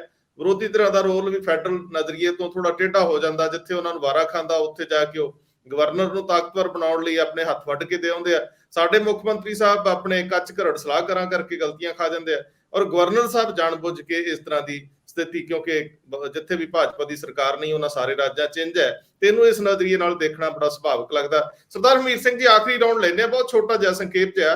ਕੱਲ ਜਿਹੜੇ ਗ੍ਰਹਿ ਮੰਤਰੀ ਨਾਲ ਪੰਜਾਬ ਦੇ ਗ੍ਰਹਿ ਮੰਤਰੀ ਜਿਹੜੇ ਮੁੱਖ ਮੰਤਰੀ ਵੀ ਆ ਉਹਨਾਂ ਦੀ ਮੀਟਿੰਗ, ਮੰਨਿਆ ਤਾਂ ਇਹ ਜਾ ਰਿਹਾ ਸੀ ਜਿਹੜੇ ਸੀਐਮਓ ਦੇ ਸੋਰਸਸ ਹੈ ਉਹ ਕਹਿ ਰਹੇ ਸੀਗੇ ਕਿ ਅਸੀਂ ਹੋਰ ਬਹੁਤ ਸਾਰੇ ਮੁੱਦਿਆਂ ਤੇ ਮਿਲ ਰਹੇ ਆ। ਮੁੱਦੇ ਹੋਰ ਸੀਗੇ, ਲੇਕਿਨ ਮੁੱਦੇ ਦਰਅਸਲ ਉੱਥੇ ਜਾ ਕੇ ਹੋਰ ਬਣੇ। ਉੱਥੋਂ ਮੁੱਖ ਮੰਤਰੀ ਸਾਹਿਬ ਗਏ ਤਾਂ ਪੈਸੇ ਲੈਣ ਸੀ। ਮੈਨੂੰ ਲੱਗਦਾ ਹੈ ਵੀ ਇੱਕ ਬੋਝ ਹੀ ਆ ਕਿ ਸਾਨੂੰ ਕੇਂਦਰੀ ਫੋਰਸਸ ਦੇ ਰੂਪ ਦੇ ਵਿੱਚ ਥੋੜਾ ਜਿਹਾ ਹੋਰ ਬੋਝ ਮਿਲ ਗਿਆ। ਪਹਿਲੇ ਵੀ ਰੌਲੇ ਇਹੀ ਨੇ ਕਿ ਜਦੋਂ ਇੱਥੇ ਖੜਗੂਆ ਦਾ ਦੌਰ ਸੀਗਾ ਤੇ ਜਿੰਨੀਆਂ ਫੋਰਸਸ ਲੱਗੀਆਂ ਸੀ ਉਹਦੇ ਕਾਰਨ ਕਰਜ਼ਾ ਚੜ ਗਿਆ। ਹੁਣ ਸਾਡੀ ਇੰਨੀ ਤਾਮਝਾਮ ਇੰਨੀ ਫੋਰਸ ਤੇ ਹੁੰਦਿਆ ਸਾਨੂੰ ਬਾਹਰੋਂ ਫੋਰਸ ਦੀ ਲੋੜ ਪੈ ਰਹੀ ਆ। ਆਖਰ ਕੀ ਜਿਹੜੇ ਕੋਈ 20-50 ਗੈਸਟ ਆਉਣੇ ਹੈਗੇ ਆ ਅੰਮ੍ਰਿਤਸਰ ਦੇ ਵਿੱਚ, ਔਰ ਉਹਦੇ ਲਈ ਸਾਨੂੰ ਅਸੀਂ ਸੁਰੱਖਿਆ ਦੇ ਪ੍ਰਬੰਧ ਕਰਨ 'ਚ ਕਾਮਯਾਬ ਨਹੀਂ ਹੋਵਾਂਗੇ। ਕੀ ਸਾਡੇ ਕਾਬਲੀਅਤ ਤੇ ਕੋਈ ਹਰਫ ਹੈ? ਸਾਡੇ ਇੰਨੇ ਡੀਜੀਪੀ, ਸਪੈਸ਼ਲ ਡੀਜੀਪੀ, ਏਡੀਜੀਪੀ, ਤੇ ਉਹਨਾਂ ਦਾ ਕੀ ਕਰਨਾ? ਸੋ ਇਹ ਗੱਲ ਨੂੰ ਇੱਕ ਵਾਰੀ ਤੋੜ ਦਿਓ। ਸੋਸ਼ਲ ਮੀਡੀਆ ਤੇ ਕੰਪੇਨ ਚੱਲੀ ਹੋਈ ਆ ਕਿ ਗਏ ਤਾਂ ਸੀਗੇ ਮਦਦ ਲੈਣ ਤੇ ਬੋਝ ਪਵਾ ਕੇ ਆ ਗਏ। ਹਾਂ ਬਿਲਕੁਲ ਇਹ ਗੱਲ ਹੈ, ਕਿਉਂਕਿ ਜਿਹੜੇ ਇੱਕ ਗੱਲ ਇਹ ਮੈਸੇਜ ਵੀ ਆਇਆ ਨਾ ਕਿ ਅਸੀਂ ਲਾ ਐਂਡ ਆਰਡਰ ਜਿਹੜਾ ਕਾਨੂੰਨ ਹੈ ਉਹਦੀ ਮਿਲ ਕੇ ਅਸੀਂ ਠੀਕ ਰੱਖਾਂਗੇ, ਕੇਂਦਰ ਨਾਲ ਮਿਲ ਕੇ ਅਸੀਂ ਠੀਕ ਰੱਖਾਂਗੇ। ਉਹ ਜਿਹੜਾ ਸਾਰਾ ਸਵਾਲ ਆਉਂਦਾ ਸਾਡੇ ਕੋਲੇ ਉਹ ਇਸ ਸੈਂਸ ਦੇ ਵਿੱਚੋਂ ਆਉਂਦਾ ਕਿ ਇਹਦਾ ਮਤਲਬ ਅੱਗੇ ਅਸੀਂ ਲਾ ਐਂਡ ਆਰਡਰ ਕਹਿੰਦੇ ਸਟੇਟ ਸਬਜੈਕਟ ਹੈ, ਸਟੇਟ ਅਸਰਟ ਕਰਦੀ ਹੈ ਕਿ ਸਾਨੂੰ ਆਉਂਦਾ ਲਾ ਐਂਡ ਆਰਡਰ ਮੇਨਟੇਨ ਰੱਖਣਾ। ਅਜੇ ਸਾਡੇ ਕੋਈ ਐਸਾ ਵਿਗਾੜ ਨਹੀਂ ਆਇਆ ਜਿਹੜਾ ਅਸੀਂ ਨਹੀਂ ਚੱਲ ਸਕਦੇ, ਜਾਂ ਸਾਡੇ ਕੋਲ ਐਸੀ ਪੁਲਿਸ ਨਹੀਂ ਹੈ ਹਜੇ ਤੱਕ ਕਿ ਜਿਹੜੀ ਪੁਲਿਸ ਇਹ ਗੱਲਾਂ ਨੇ ਅਸੀਂ ਮਿਲੀਟੈਂਸੀ ਨਾਲ ਲੜਾਈ ਲੜੀ, ਅਸੀਂ ਦੁਨੀਆ ਦੀ ਬਿਹਤਰੀਨ ਪੁਲਿਸ ਆ, ਅਸੀਂ ਸਾਡੇ ਕੋਲ ਇੰਨਾ ਪੈਰਾਫਰਨੇਰੀਆ ਸਭ ਕੁਝ ਕਹਿੰਦੇ ਆ ਨਾ ਅਸੀਂ, ਇਸ ਤੋਂ ਬਾਅਦ ਵੀ ਸਾਡੇ ਕੋਲ ਆ ਸਾਰੀਆਂ ਚੀਜ਼ਾਂ ਹੈਗੀਆਂ। ਪਰ ਇੱਕ ਮੀਟਿੰਗ ਹੋਣੀ ਹੋਵੇ ਤੇ ਉਸ ਮੀਟਿੰਗ ਦਾ ਬੰਦੋਬਸਤ ਕਰਨ ਲਈ ਤੁਸੀਂ ਕੰਪਨੀਆਂ ਮੰਗ ਰਹੇ ਹੋ ਪੈਰਾਮਿਲਟਰੀ ਫੋਰਸਸ ਦੀਆਂ, ਤੇ ਇਹ ਮੈਸੇਜ ਨਹੀਂ ਮੇਰੇ ਖਿਆਲ ਨਾਲ ਠੀਕ ਜਾਂਦਾ ਕਿਸੇ ਵੀ ਰੂਪ ਦੇ ਵਿੱਚ। ਪੁਲਿਸ ਦੇ ਉੱਤੇ ਵੀ ਔਰ ਸਟੇਟ ਗਵਰਨਮੈਂਟ ਦੀ ਜਿਹੜੀ ਇੱਕ ਪੋਲੀਟੀਕਲ ਬਿੱਲ ਹੁੰਦੀ ਹੈ ਉਸ ਸਾਰੇ ਮਾਮਲੇ ਦੇ ਵਿੱਚ ਵੀ, ਕਿ ਇਹਦਾ ਮਤਲਬ ਕੱਲ ਨੂੰ ਕੋਈ ਵੀ ਇੰਟਰਨੈਸ਼ਨਲ 4 ਦੇਸ਼ਾਂ ਦੇ ਬੰਦੇ ਆਉਣਗੇ, 10 ਦੇਸ਼ਾਂ ਦੇ, ਕਿਤੇ ਇੱਕ ਜਗ੍ਹਾ ਮੀਟਿੰਗ ਕਰਨ ਦੇ ਲਈ ਅਸੀਂ ਇਨਕੰਪੀਟੈਂਟ ਆ, ਅਯੋਗ ਆ। ਸਾਨੂੰ ਸਾਰੇ ਗਵਰਨਮੈਂਟ ਆਫ ਇੰਡੀਆ ਦੀ ਗੱਲ ਫਿਰ ਪਰਸੋਂ ਫੌਜ ਆ ਜਾਇਆ ਕਰੂਗੀ, ਉਹ ਵੀ ਨਹੀਂ ਹੋਰ। ਕੀ ਸਾਡੀ ਡਿਸਟਰਬਡ ਸਟੇਟ ਹੈ ਅਸੀਂ ਮੰਨ ਲਈ ਹੈ? ਕੀ ਇੱਥੇ ਕੋਈ ਆਰਮਡ ਸਟਰਗਲ ਚੱਲ ਰਹੀ ਹੈ ਕਿ ਇੱਥੇ ਕੱਲ ਨੂੰ ਗ੍ਰਨੇਡ ਡਿੱਗ ਜੂਗਾ? ਸਾਡਾ ਤਾਂ ਇਹ ਨਹੀਂ ਹੈ। ਕੀ ਡਰੋਨ ਆਉਂਦੇ ਆ ਤੇ ਜਿਹਦਾ ਤੇ ਮੈਨੂੰ ਲੱਗਦਾ ਉਹ ਡਰੋਨ ਸਾਈਕੋਲੋਜੀ ਸਾਨੂੰ ਰਾਤ ਨੂੰ ਸੁਪਨਿਆਂ 'ਚ ਵੀ ਡਰਾਉਣ ਲੱਗ ਗਈ। ਚੀਫ ਮਿਨਿਸਟਰ ਵੀ ਬਾਰ-ਬਾਰ ਕਹਿੰਦੇ ਨੇ ਡਰੋਨ ਆਉਂਦਾ ਹੈ, ਡਰੋਨ ਨਾਲ ਹਥਿਆਰ, ਡਰੋਨ ਨਾਲ ਨਸ਼ਾ, ਬਾਕੀ ਦੀਆਂ ਚੀਜ਼ਾਂ ਆਉਂਦੀਆਂ ਨੇ। ਹਾਲਾਂਕਿ ਇਹ ਸੈਕੰਡਰੀ ਚੀਜ਼ਾਂ ਨੇ। ਮੈਨੂੰ ਲੱਗਦਾ ਨਸ਼ਾ ਪਹਿਲਾਂ ਵੀ ਇਹ ਰੂਟ ਰਿਹਾ, ਜੇ ਨਸ਼ਾ ਲੋਕਾਂ ਨੇ ਕਰਨਾ ਹੁੰਦਾ ਤਾਂ ਹੁੰਦਾ। ਰੌਲਾ ਤਾਂ ਇਹ ਤੁਹਾਡੇ ਬੰਦੇ ਨਸ਼ੇ 'ਚ ਪੈ ਕਿਉਂ ਰਹੇ ਨੇ, ਉਹਦੇ ਪਿੱਛੇ ਬੈਕਗ੍ਰਾਉਂਡ ਕੀ ਹੈ, ਉਹਦੇ ਪਿੱਛੇ ਦਾ ਰੀਜਨ ਕੀ ਨੇ। ਔਰ ਜਦੋਂ ਤੁਸੀਂ ਇਹ ਮੰਨਦੇ ਹੋ, ਫਿਰ ਇਹੀ ਉਦੋਂ ਹੋਇਆ ਸੀ। ਉਦੋਂ ਤਾਂ ਹਾਲਾਂਕਿ ਅਸੀਂ ਮਿਲੀਟੈਂਸੀ ਵੇਲੇ ਤੱਕ ਸਰਕਾਰ ਕੇਂਦਰ ਨੂੰ ਇਹ ਕਹਿ ਰਹੇ ਸੀ ਨਾ ਕਿ ਅਸੀਂ ਨਹੀਂ ਸੀ ਮੰਗੀ, ਤੁਸੀਂ ਇੱਥੇ ਗਵਰਨਰ ਰਾਜ ਲਾਇਆ, ਪੈਰਾਮਿਲਟਰੀ ਫੋਰਸ ਫੌਜ ਲਾਈ, ਸਾਡੇ ਤੇ ਤੁਸੀਂ ਕਰਜ਼ਾ ਸੁੱਟਤਾ, ਉਹਦਾ ਕਿ ਤੁਸੀਂ ਤਨਖਾਹਾਂ ਦਿਓਗੇ, ਤੁਸੀਂ ਜੇ ਕਰੋਗੇ। ਲੜਦੇ ਰਹੇ ਹੁਣ ਤੱਕ ਲੜਾਈ, ਹੁਣ ਤੁਸੀਂ ਆਪੀ ਮੰਗੀ ਜਾਂਦੇ ਹੋ ਤੇ ਉਹ ਪੈਸੇ ਕਿੱਥੋਂ ਦਿਓਗੇ? ਉਹ ਬਾਕੀ ਦੀਆਂ ਚੀਜ਼ਾਂ ਕੀ ਹੋਣਗੀਆਂ? ਔਰ ਇਹਦੇ 'ਚ ਮੈਨੂੰ ਲੱਗਦਾ ਕਿ ਸਟੇਟ ਜਿਹੜਾ ਇੱਕ ਫੈਡਰਲ ਸਟਰਕਚਰ ਦਾ ਕੁਐਸਚਨ ਹੈ, ਜਿਹੜਾ ਇੱਕ ਲਾ ਐਂਡ ਆਰਡਰ ਦਾ ਤੁਹਾਡੇ ਸਬਜੈਕਟ ਦਾ ਕੁਐਸਚਨ ਹੈ, ਉਹਦੇ 'ਚ ਗਵਰਨਮੈਂਟ ਆਪਣੇ ਆਪ ਕੰਪਰੋਮਾਈਜ਼ ਕਰ ਰਹੀ ਹੈ ਕਿਸੇ ਨਾ ਕਿਸੇ ਰੂਪ ਦੇ। ਕੇਂਦਰ ਤਾਂ ਚਾਹੂਗੀ, ਬੀਜੇਪੀ ਦੇ ਅੱਜ ਮੈਂ ਇੱਕ ਲੀਡਰ ਸੁਣਿਆ ਵੀ ਦੇਖੋ ਜੀ ਕੇਂਦਰ ਦਾ ਪੰਜਾਬ 'ਚ ਕਿੰਨਾ ਚੰਗਾ ਸੁਚੱਜਾ ਰੋਲ ਹੈ ਤੇ ਨਜ਼ਰੀ ਹੈ। ਚੀਫ ਮਿਨਿਸਟਰ ਨੇ ਮਾੜੀ ਜੀ ਮੰਗ ਕੀਤੀ ਪੈਰਾਮਿਲਟਰੀ ਫੋਰਸ, ਤੁਰੰਤ ਹੋਮ ਮਿਨਿਸਟਰ ਨੇ ਮੰਨ ਲਈ। ਉਹ ਤੁਹਾਡੇ ਘਰ 'ਚ ਪੈਰ ਪਾਉਣ ਲਈ ਤਾਂ ਜਿਹੜਾ ਮਰਜ਼ੀ ਮੰਨ ਲੂਗਾ। ਉਹਨਾਂ ਨੇ ਇਹ ਕਿਉਂ ਨਹੀਂ ਮੰਨ ਲਈ ਕਿ 2880 ਕਰੋੜ ਰੁਪਇਆ ਜਿਹੜਾ ਤੁਹਾਡਾ ਦੂਜਾ ਪਿਆ ਭਾਈ ਉਹ ਕਿਉਂ ਨਹੀਂ ਦਿੰਦੇ, ਅਸੀਂ ਦੇ ਰਹੇ ਹਾਂ। ਉਹਨਾਂ ਨੇ ਇਹ ਕਿਉਂ ਨਹੀਂ ਮੰਨ ਲਈ ਜਿਹੜੇ ਫਾਰਮਰ ਉੱਥੇ ਬਾਰਡਰ ਏਰੀਏ ਕਰਕੇ ਲਗਾਤਾਰ ਇੰਨਾ ਚਿਰ ਦਾ ਉਹਨਾਂ ਨੂੰ ਪੈਸੇ ਨਹੀਂ ਮਿਲ ਰਹੇ ਜਿਨ੍ਹਾਂ ਨੂੰ ਦੇਣੇ ਚਾਹੀਦੇ ਨੇ, ਲੈ ਪਾਤੇ ਤੁਹਾਡੇ ਖਾਤਿਆਂ 'ਚ। ਇਹ ਚੀਜ਼ਾਂ ਨਹੀਂ ਨਾ ਮੰਨੀਆਂ। ਤੇ ਦੂਜੀ ਚੀਜ਼ ਮੰਨ ਲਈ ਹੈ ਉਸ ਪੱਧਰ ਦੇ ਉੱਤੇ, ਇਹ ਕਾਫੀ ਇੰਪੋਰਟੈਂਟ ਚੀਜ਼ ਹੈ ਮੇਰੇ ਖਿਆਲ ਹੈ। ਇਹਦੇ 'ਚ ਵੀ ਐਡਵਾਈਸ ਦੀ ਸਟੇਟ ਗਵਰਨਮੈਂਟ ਨੂੰ ਬੜੀ ਪੋਲੀਟੀਕਲ ਐਡਵਾਈਸ ਦੀ ਲੋੜ ਸੀਗੀ। ਜਿਹੋ ਜਿਹੇ ਫੈਸਲੇ, ਚਾਹੇ ਉਹ ਪਾਣੀ ਦੇ ਮੁੱਦੇ ਤੇ, ਚਾਹੇ ਉਹ ਚੰਡੀਗੜ੍ਹ ਦੇ ਮੁੱਦੇ ਤੇ, ਚਾਹੇ ਉਹ ਇਸ ਮੁੱਦੇ ਤੇ, ਜਿਹੋ ਜੀ ਬਿਆਨਬਾਜ਼ੀ ਕਰਕੇ ਆ ਜਾਂਦੇ ਨੇ ਚੀਫ ਮਿਨਿਸਟਰ, ਮੈਨੂੰ ਲੱਗਦਾ ਉਹ ਉਸ ਮੈਚੁਰਿਟੀ ਦਾ ਸਬੂਤ ਨਹੀਂ ਦਿੰਦੇ ਉਹਨਾਂ ਗੱਲਾਂ ਦੇ। ਜੀ ਸਰਦਾਰ ਜਗਤਾਰ ਸਿੰਘ ਜੀ, ਕਈ ਵਾਰੀ ਅਸੀਂ ਆਪਣੀਆਂ ਮੀਡੀਆ ਆਪਣੇ ਵਾਲ ਦੂਜੇ ਦੇ ਹੱਥ 'ਚੋਂ ਹੀ ਜਾ ਕੇ ਫੜਾ ਦਿੰਦੇ, ਜਾਂ ਫਿਰ ਦੂਜੀ ਗੱਲ ਇਹ ਵੀ ਹੈ ਕਿ ਜੇ ਕਈ ਵਾਰੀ ਤੁਸੀਂ ਇੰਟਰਨੈਸ਼ਨਲ ਪੱਧਰ ਤੇ ਕੁਝ ਇਸ ਤਰ੍ਹਾਂ ਦੇ ਜਿਹੜੇ ਮਹਿਮਾਨ ਆ ਰਹੇ ਹੁੰਦੇ ਆ, ਉਹਨਾਂ ਦੀ ਸੁਰੱਖਿਆ ਦਾ ਜਿੰਮਾ ਉੱਟਣ ਤੋਂ ਡਰਦੇ ਹੋ, ਤੁਹਾਨੂੰ ਲੱਗਦਾ ਜੇ ਕੋਈ ਅਣਸਖਾਵੀ ਘਟਨਾ ਵਾਪਰ ਗਈ ਤੇ ਸਾਡੇ ਉੱਤੇ ਹਰਫ ਆਊਗਾ, ਕਿਉਂ ਨਾ ਕੇਂਦਰੀ ਏਜੰਸੀਆਂ ਕੇਂਦਰੀ ਬਲ ਲੈ ਜਾਣ? ਇੱਕ ਤਾਂ ਇਹ ਅਪਰੋਚ ਹੁੰਦੀ ਬਚ ਕੇ ਨਿਕਲਣ ਦੀ, ਤੇ ਦੂਜੀ ਅਪਰੋਚ ਹੁੰਦੀ ਆ ਵੀ ਕਿਸੇ ਮੀਟਿੰਗ ਦੀ ਆੜ 'ਚ, ਕਿਸੇ ਮਹਿਮਾਨਾਂ ਦੀ ਆੜ ਦੇ ਵਿੱਚ ਅਸੀਂ ਕੋਈ ਹੋਰ ਕੁਝ ਕਿਸੇ ਘਟਨਾ ਨੂੰ ਧਿਆਨ 'ਚ ਰੱਖ ਰਹੇ ਹੁੰਦੇ ਆ, ਜਾਂ ਸਾਡੇ ਮਨ ਦੇ ਵਿੱਚ ਹੁੰਦਾ ਕੁਝ ਹੋਰ ਆ। ਜਿਵੇਂ ਇਹਨਾਂ ਦਿਨਾਂ ਦੇ ਵਿੱਚ ਕਿਹਾ ਗਿਆ ਕਿ ਤੁਰੰਤ ਜਿਹੜੀਆਂ ਇਹ ਕੰਪਨੀਆਂ ਕੁਝ ਤੋਰੀਆਂ ਗਈਆਂ ਪੰਜਾਬ ਨੂੰ, ਹੋਲੇ ਮਹੱਲੇ ਦੌਰਾਨ ਕੁਝ ਅਣਸਖਾਵਾਂ ਨਾ ਹੋਵੇ, ਉੱਥੇ ਕੁਝ ਲੋਕ ਉੱਥੇ ਵੀ ਲਾਏ ਜਾਣਗੇ ਇਹਨਾਂ ਦੇ ਵਿੱਚੋਂ। ਫਿਰ ਅੰਮ੍ਰਿਤਸਰ ਦੇ ਵਿੱਚ ਇਹ ਸਾਰੀਆਂ ਚੀਜ਼ਾਂ ਇੰਝ ਲੱਗਦੀਆਂ ਜਿੱਦਾਂ ਕਦੇ-ਕਦੇ ਜਿਹੜੇ ਸਟੇਟ ਗਵਰਨਮੈਂਟ ਆ ਸਰੈਂਡਰ ਕਰ ਜਾਂਦੀ ਆ, ਜਾਂ ਇਹਨਾਂ ਦਾ ਅਨੁਭਵ ਘੱਟ ਹੋਣਾ ਵੀ ਕਿਸੇ ਵੇਲੇ ਆਪਾਂ ਸਮਰਪਣ ਪਲ ਤੁਰ ਪੈਂਦਾ, ਜਿਹਦੇ ਲੰਬੇ ਸਮੇਂ ਲਈ ਨੁਕਸਾਨ ਸਾਬਤ ਹੋ ਸਕਦੇ। ਇੱਕ ਗੱਲ ਪੰਜਾਬ ਬਾਰੇ ਅਨਸੈਡ ਹੈ ਬੜੇ ਸਾਲਾਂ ਤੋਂ ਜੀ, ਇੱਥੇ ਯੂਨੀਅਨ ਹੋਮ ਮਿਨਿਸਟਰੀ ਦਾ ਰੋਲ ਜਿਹੜਾ ਹੈ ਪੰਜਾਬ ਵਿੱਚ ਇਨਡਾਇਰੈਕਟਲੀ ਬਹੁਤ ਜ਼ਿਆਦਾ ਹੈ। ਹਰ ਗੱਲ ਤੇ ਉੱਥੋਂ ਓਵਰਸੀ ਕੀਤਾ ਜਾਂਦਾ ਹੈ। ਮੈਂ ਬਹੁਤ ਪੁਰਾਣੀ ਐਗਜ਼ਾਮਪਲ ਦਿੰਦਾ, ਜਦੋਂ ਰਵੈਰੋ ਸਾਹਿਬ ਡੀਜੀਪੀ ਬਣ ਕੇ ਆਏ ਸੀਗੇ ਤੇ ਸਰਕਾਰ ਸੀ ਉਦੋਂ ਸੁਰਜੀਤ ਸਿੰਘ ਬਰਨਾਲਾ ਹੋਰਾਂ ਦੀ, ਤੇ ਉਹਨਾਂ ਦੇ minister of state for home C captain Amarinder Singh. ਉਹ ਕੈਪਟਨ ਸਾਹਿਬ ਸ਼ੇਅਰ ਕਰ ਰਹੇ ਸੀ, ਉਸ ਤੋਂ ਬਾਅਦ ਕਹਿੰਦਾ ਯਾਰ ਕਾਹਦੀ ਸਰਕਾਰ ਹੈ ਸਾਡੀ, ਮੈਂ ਕੀ ਹੋ ਗਿਆ? ਉਹ ਕਹਿੰਦੇ ਯਾਰ ਸਾਨੂੰ ਤਾਂ ਜਦੋਂ ਰਵੈਰੋ ਇੱਥੇ ਲੈਂਡ ਕਰ ਗਿਆ ਉਦੋਂ ਪਤਾ ਲੱਗਿਆ ਵੀ ਸਾਡੇ ਤੇ ਡੀਜੀਪੀ ਲਾ ਕੇ ਭੇਜਤਾ ਉਹਨਾਂ ਨੇ। ਉਹ ਜਿਹੜਾ ਇਹੋ ਜਿਹਾ ਅਰੇਂਜਮੈਂਟ ਹੈ ਨਾ ਅਨਸੈਡ, ਉਹ ਹੁਣ ਵੀ ਚੱਲਦਾ ਆ ਰਿਹਾ ਮਿਲੀਟੈਂਸੀ ਦੇ ਨਾਂ ਤੇ। ਬ੍ਰਿਟਿਸ਼ਾਰ ਤੋਂ ਬਾਅਦ ਇਹ ਲਗਾਤਾਰ ਓਵਰਸੀ ਕੀਤਾ ਜਾ ਰਿਹਾ ਹੈ। ਹੁਣ ਤਾਂ ਹੋਰ ਵੀ ਜ਼ਿਆਦਾ ਹੋ ਗਿਆ, ਕਿਉਂਕਿ ਕਹਿੰਦੇ ਜੀ ਬਾਰਡਰ ਕਰਕੇ ਹੁਣ ਪਾਕਿਸਤਾਨ ਤੋਂ ਵੀ ਖਤਰਾ ਜ਼ਿਆਦਾ ਹੈ, ਡਰੋਨਾਂ ਵੀ ਬਹੁਤ ਆ ਰਹੀਆਂ। ਸੋ ਇਹ ਇੱਕ ਲਗਾਤਾਰ ਚੱਲਦਾ ਰਿਹਾ, ਲੇਕਿਨ ਇਹਦਾ ਜਿਹੜਾ ਕਾਊਂਟਰ ਹੈ ਉਹ ਤਾਂ ਸਟੇਟ ਗੌਰਮੈਂਟ ਨੇ ਹੀ ਕਰਨਾ ਹੈ। ਜੇ ਇਹ ਹੀ ਜਾ ਕੇ ਕਹਿਣਗੇ ਕਿ ਜੀ ਦੇਖੋ ਜੀ ਸਾਡੇ ਤਾਂ ਖਤਰਾ ਜ਼ਿਆਦਾ ਹੈ। ਹੁਣ ਖਬਰ ਦੇ ਵਿੱਚ ਇਹ ਵੀ ਹੈ ਵੀ ਹੋਲੇ ਮਹੱਲੇ ਕਰਕੇ ਇਹ ਫੋਰਸ ਮੰਗੀ ਗਈ ਅੰਮ੍ਰਿਤਸਰ ਤੇ ਹੋਲੇ ਮਹੱਲੇ ਦੇ ਵਿੱਚ ਮੇਰੇ ਖਿਆਲ 'ਚ ਇੱਕੋ ਵਾਰੀ ਰੌਲਾ ਪਿਆ ਸੀਗਾ, ਉਹ 1986 ਜਦੋਂ ਸੁਰਜੀਤ ਸਿੰਘ ਬਰਨਾਲਾ ਦੀ ਸਰਕਾਰ ਸੀ ਤੇ ਸਿੱਖ ਫੈਡਰੇਸ਼ਨ ਦੀ ਉੱਥੇ ਕਾਨਫਰੰਸ ਸੀ, ਉੱਥੇ ਗੋਲੀ ਚੱਲੀ ਸੀਗੀ। ਅਦਰਵਾਈਜ਼ ਹੋਲੇ ਮਹੱਲੇ 'ਚ ਐਸ ਸੱਚ ਰਾਦਰ 4 ਤੁਹਾਡੇ ਜੋੜ ਮੇਲੇ ਪੰਜਾਬ ਵਿੱਚ ਲੱਗਦੇ ਹੈ, ਤੇ 10 ਸਾਲ ਤਾਂ ਲਗਾਤਾਰ ਮੈਂ ਕਵਰ ਕੀਤੇ ਹੋਣੇ ਖੁਦ ਹੀ ਰੈਗੂਲਰਲੀ। ਕਦੇ ਕਿਤੇ ਕੋਈ ਵੀ ਅਣਸੁਖਾਵੀ ਘਟਨਾ ਕਦੇ ਨਹੀਂ ਸੀ ਵਾਪਰੀ, ਪੂਰਾ ਡਿਸਪਲਿਨ ਮੇਨਟੇਨ ਰਹਿੰਦਾ ਸੀ। ਉਹ ਇਹ ਨਾਂ ਲੈ ਕੇ ਕਿ ਹੋਲੇ ਮਹੱਲੇ ਦੇ ਕਰਕੇ ਸਾਨੂੰ ਲਾਅ ਐਂਡ ਆਰਡਰ ਤੇ ਜ਼ਰੂਰਤ ਹੈਗੀ ਹੈ, ਮੇਰੇ ਖਿਆਲ ਦੇ ਵਿੱਚ ਇਹ ਕੋਈ ਬਹੁਤੀ ਗੱਲ ਬਣਦੀ ਨਹੀਂ। ਜਿਹੜਾ ਪੁਰਾਣਾ ਐਕਸਪੀਰੀਅੰਸ ਹੈਗਾ, ਹਾਂ ਇਹ ਰਿਸਕ ਨਹੀਂ ਲੈਣਾ ਚਾਹੁੰਦੇ, ਉਹ ਗੱਲ ਵੱਖਰੀ ਹੈਗੀ ਹੈ। ਲੇਕਿਨ ਅਲਟੀਮੇਟਲੀ ਮੈਨੂੰ ਲੱਗਦਾ ਕਿ ਇਹਨਾਂ ਤੇ ਹੋਮ ਮਿਨਿਸਟਰੀ ਨੇ ਆਪਣਾ ਦਬਾਅ ਬਣਾ ਦਿੱਤਾ। ਦਬਾਅ ਬਣਾਇਆ, ਲੇਕਿਨ ਗੱਲ ਸਏ ਦੀ ਨਹੀਂ ਹੁੰਦੀ, ਗੱਲ ਪਏ ਦੀ ਹੁੰਦੀ ਹੈ। ਰਾਹ ਤੁਸੀਂ ਦੇ ਦਿੰਦੇ ਹੋ, ਫਿਰ ਅਗਲੇ ਉਹਦੀ ਪਗਡੰਡੀ ਤੇ ਹਾਈਵੇ ਕਦੋਂ ਬਣਾ ਲੈਂਦੇ ਇਹ ਪਤਾ ਹੀ ਨਹੀਂ ਲੱਗਦਾ। ਇਹ ਵਰਤਾਰੇ ਅੱਗੇ ਵਾਪਰਨ, ਇਹਦੇ ਨਾਲ ਸਟੇਟ ਦਾ ਸਿਰ ਝੁਕੇ, ਇਹਦੇ ਨਾਲ ਸਟੇਟ ਪੰਗੇ ਚ ਆਵੇ, ਕੋਈ ਨਵੀਆਂ ਲੀਆਂ ਸਿਰਜੀਆਂ ਜਾਣ, ਉਹ ਤੋਂ ਬਚਣ ਦੀ ਲੋੜ ਆ। ਬਹੁਤ ਮਿਹਰਬਾਨੀ। Thank you. ਸ਼ੁਕਰੀਆ ਜੀ।